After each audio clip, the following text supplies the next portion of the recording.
Tune in weekdays to the Bay Area Mental Health Hour on YouTube, Instagram, and on Facebook. You'll find us covering issues surrounding your everyday coping skills and your mental health and wellness. And remember, your mental health matters as much as your physical health.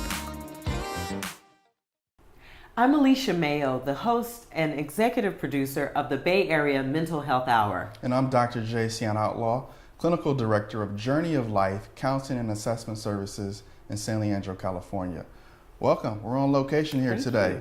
I'm certainly very excited about providing information to the public on mental health topics that seem to be very important to us all, right? I think we all have family members and friends and even ourselves who at times have questions about kind of how to access and navigate through the mental health territory, and I think we'll be tackling some of those topics and making sure that we provide information to the public that's useful and practical. Yes, and you can find us on Facebook, on YouTube, and on Instagram. Look for the Bay Area Mental Health Hour.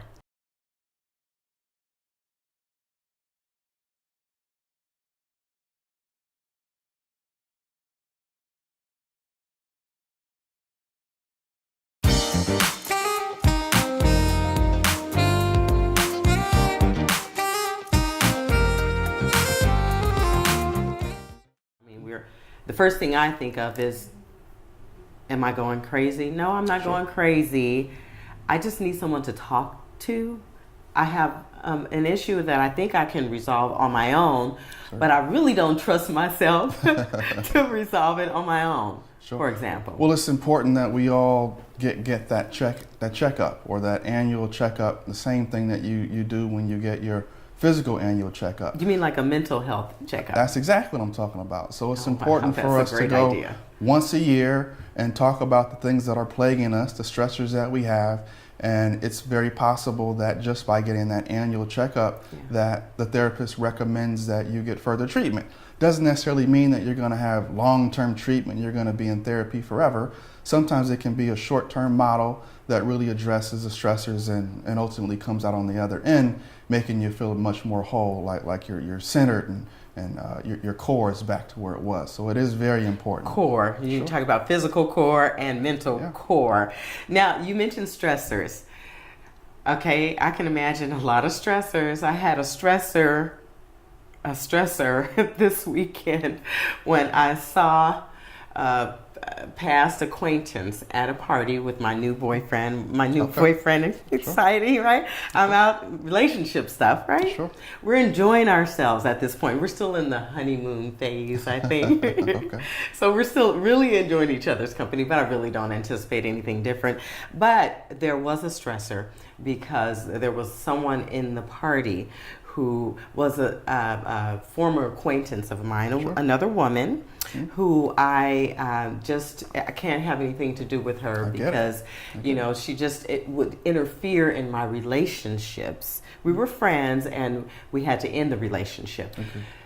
Immediately when I saw her, I felt myself kind of getting nervous, freaking out a little bit, thinking, oh Lord, she's gonna bring some drama, The great thing is my boyfriend kind of sensed that we are already in tune, and he said, hey babe, let's go and get a bite to eat. Let's leave here. And I could feel us working together to kind of help balance each other. And so in terms of relationships and stressors, just daily living stuff that can be stressful, talk a little bit about how mental health has a relationship with stressors and how we can deal with stressors just on a daily basis. Certainly. Let me just talk a bit about relationships in general. So let's think about relationships in the broad sense. So you have, of course, kind of the obvious sort of intimate relationships where you're dating someone or you're in a relationship. You have relationships in terms of your boss, you have your friends, you have your family. So all these different relationships can result in the same outcome where it ultimately feels like it's more stressful than it is positive.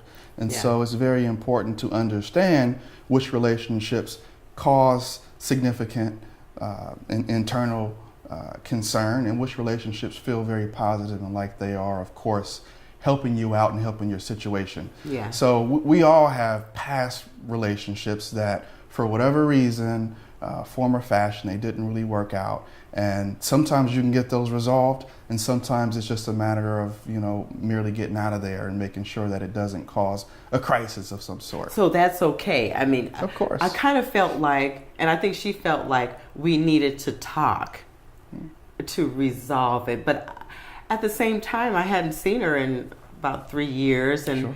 that was a way to get some relief from it. And so I was fine until I saw her. So are you saying that we don't necessarily have to resolve issues in relationships per se, that we can just remove ourselves? Correct. Or remove the person and be okay and be able to, get over it?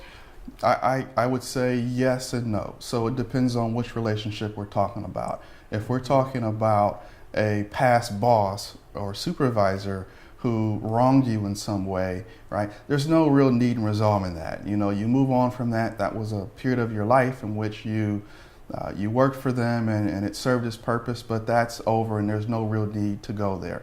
Now, if it's a mother or a father, right, that might be different. And not that some people don't ostracize themselves from family, but I'd say that the goal of most people is to retain those relationships. So it is, of course, important that in the different types of relationships that you discern which ones are long lasting, are going to be there for long periods of time, and which ones are just kind of segments in your life. And from that standpoint, you can kind of determine which ones need resolution and which ones you can kind of just go your separate ways. And maybe even you just wave and say hello to this individual and acknowledge them, but there's no real need to have a discussion or dialogue. Well, thank you for that, because that in fact is where I was. She stopped me at the door before I could make it out of the building, and she said, "We need to talk." And I said, "No, I'm sorry, this is not the time or place." Of course. And so That's very appropriate. I'm not going to talk right now. And I just went about my way. I felt a little guilty about it, but I thought that was the best way to resolve that myself. Sure. I'm comfortable with that. And just to kind of paint the picture here, there's no one cookie cutter approach that's going to be perfect for any situation. In that situation you described, you're in public. Of course, having a dialogue, if it was like in a personal sort of space, maybe that's appropriate, but you were there with your significant other, and so my new boyfriend. There you go. So what's the real purpose of attempting to resolve things with him standing there as well? So that's kind of what I mean by, you have to really figure out what situations are appropriate. So let's get a little more specific now. Using that example, with a new boyfriend, had I had the conversation with her, I'm thinking of what I've heard a lot of guys say, and it is a stereotype about women and how we are bipolar. Well, she's a little bipolar. Sometimes she's this way and sometimes she's that way. And that could be a game changer for a relationship. Certainly. Because generally people just use terms like bipolar. Of course. Let's define what bipolar means. I think it's really important to talk about that particular disorder, because that's one that is stigmatized and it's misinformation in general, right? You got that, guys? Misinformation. For sure. Say that. So the public likes to think of bipolar, or lay people like to think of bipolar disorder as you go from being happy to some other negative emotion in a short period of time, right? And so that's essentially what people use as your bipolar. Maybe you were just fine and content, and then some stressor you were exposed to, and now you're maybe appearing to be depressed. Or they call it in the world 0 to 100. There you go. Exactly.